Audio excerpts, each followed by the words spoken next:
ہم جو گیس پیدا کرتے ہیں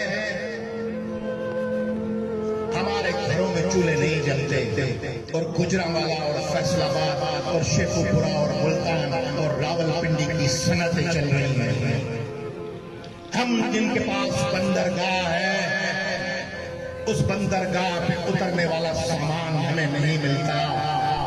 ہم جن کے پاس پیٹرول ہے، ان کے لیے پیٹرول خریدنے کی ان میں طاقت نہیں ہے، ان کو بھوک اور افلاس زدہ بنایا گیا ہے۔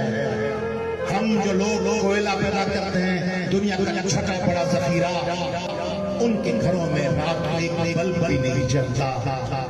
ہماری مائیں اور ہماری بہنیں سندھ کے چوراہوں پر گود میں 1 سال اور 1.5 سال کے بچے لیے بھیک آپ کے پاس کاٹیج انڈسٹری ہے، انٹرپرینرشپ ہے، اور ہمارے پاس بھوک ہے۔ ہمارے 6 اضلاع کندکوٹ، جیکب آباد، شکارپور، گھوٹکی، لاڑکانہ اور سکھر میں رات کو 4 بجے کے بعد لوگ رستوں پہ نہیں نکل سکتے۔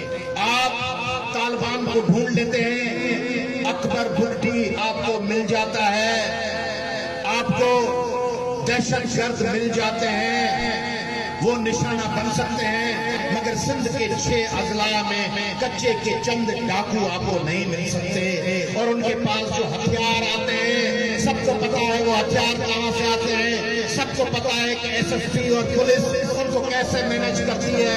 ہم ہیں نادان، مگر اتنے بھی نادان نہیں۔ ہم کو پتا ہے کہ ان 6 اضلاع میں جو قتل و غارت ہے، جو ڈاکے ہیں اور لاقانونیت ہے، اس کو اگر وفاق کچلنا چاہے تو یہ 12 گھنٹے بھی ان کے لیے بہت ہیں۔ آپ چاہتے ہیں شاید، اور سندھ کے حکمران شاید چاہتے ہیں کہ ان اضلاع کے غیور لوگ، دلیر لوگ، سرفروش لوگ اپنے وطن اور قوم کے لیے آواز بلند نہ کریں۔ ان کی مائیں دروازوں میں آنکھیں ڈال کے بیٹھی رہیں کہ میرا بچہ جو کشمور گیا ہے، کندکوٹ گیا ہے، پھل گیا ہے، جیکب آباد گیا ہے، لکھی غلام شاہ گیا ہے، مدیجی گیا ہے، یہ پتہ نہیں لوٹے گا یا نہیں لوٹے گا، یا رات کو اس کو ڈاکو اغوا کر کے لے جائیں گے۔